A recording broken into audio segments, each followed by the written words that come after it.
La Congrégation des Sœurs de la Charité de Québec a été fondée à Québec le 22 août 1849 par Marianne Marcel Mallette, sœur grise de Montréal. Elle était accompagnée de 4 jeunes sœurs professes et 2 novices. Mère Mallette répondait à l'appel fait par l'évêque de Québec, Monseigneur Pierre-Flavien Turgeon, à la Congrégation des Sœurs de la Charité de Montréal, couramment dénommée Sœurs grises. Il désirait que ces sœurs assument la prise en charge d'un orphelinat pour jeunes filles. Dès 1851, à la demande insistante de Monseigneur Turgeon, le groupe se détachait de la Congrégation des Sœurs grises de Montréal et devenait la Congrégation des Sœurs de la Charité de Québec. Vous avez apporté beaucoup sur le plan des soins aux malades, aux plus démunis. Donc, vous êtes une communauté religieuse d'enseignantes et d'hospitalières?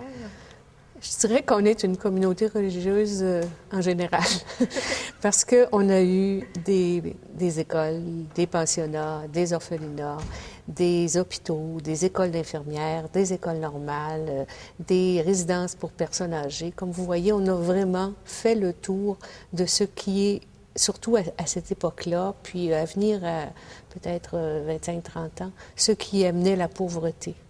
Bon, les personnes âgées qui se retrouvaient seules, qui n'avaient pas de place, les malades qui avaient besoin de soins, donc il fallait des hôpitaux. Les malades mentaux, à ce moment-là, étaient mal accueillis par la société, étaient rejetés. Alors, on a ouvert Saint-Michel-Archange, maintenant l'hôpital Robert-Giffard, qui a été un lieu très important d'accueil de ces personnes-là. Plusieurs orphelinats, parce on s'est situé aussi dans des moments, au moment où Mère Mallette est arrivée, c'était le choléra. Ensuite, il y a eu la grippe espagnole, il y a eu beaucoup d'orphelins. Et aussi des enfants des problèmes familiaux, il n'y avait pas la DPJ dans le temps. Alors à ce moment-là, quand il y avait des problèmes trop sérieux, on plaçait les enfants dans des orphelinats. La Congrégation des Sœurs de la Charité de Québec a été la première congrégation d'origine canadienne à s'établir à Québec. Cela explique en partie le fait que plusieurs candidates à la vie religieuse se sont vite présentées. Rapidement, les demandes de services sont venues de maints endroits à l'extérieur de Québec. Il s'agissait alors soit d'orphelinats, d'hospices, de pensionnats ou d'écoles. Avec le temps se sont ajoutés les hôpitaux généraux, les écoles primaires et secondaires, les écoles normales, les écoles d'infirmières, les foyers pour personnes âgées et les hôpitaux psychiatriques. Sans oublier les soupes populaires, comptoirs vestimentaires ou services d'aide aux familles. Les Sœurs de la Charité sont aussi présentes aux États-Unis, au Japon et dans plusieurs autres pays d'Amérique du Sud. Le fait que Mère Mallette elle-même a amené à Québec une œuvre qui vient de Paris-le-Monial, la dévotion au Sacré-Cœur, ce qu'on appelait la garde d'honneur à ce moment-là. Et d'ailleurs, la Maison Mère Mallette est encore le site national, si vous voulez, de la garde d'honneur qu'on appelle maintenant l'heure de présence au cœur de Jésus. Vous avez aussi des laïcs qui cheminent avec votre communauté. Oui, nous avons un bon nombre d'associés, je dirais à peu près 300, qui sont des laïcs, évidemment, et qui, dans leur propre milieu, essaient de transmettre le charisme de la Mère Mallette. Nous avons aussi, c'est moins connu, beaucoup moins, c'est destiné aux enfants de primaire.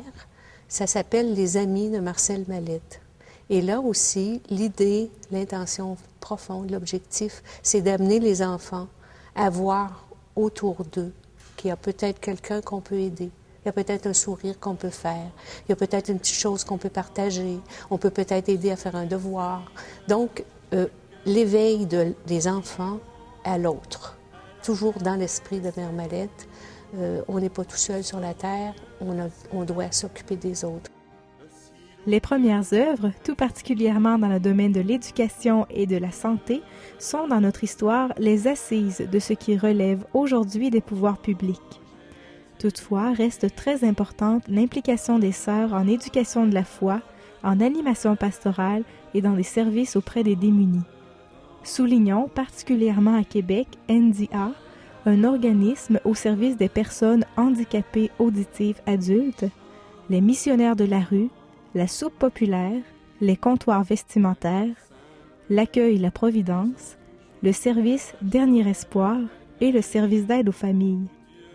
À noter aussi qu'à la maison généraliste et à l'infirmerie, située dans l'arrondissement de Beauport, sont accueillies de nombreuses religieuses de différentes congrégations. Le charisme de Mère Mallette, il ne peut pas mourir. Il y aura toujours, le Seigneur l'a dit lui-même, il y aura toujours des pauvres parmi vous. Et donc, il y aura toujours quelqu'un qui sera préoccupé des pauvres. Ça serait à souhaiter que les Sœurs de la Charité aient une vie éternelle sur la terre, mais ça n'arrivera peut-être pas. Mais le charisme de Mère Mallette, il va demeurer.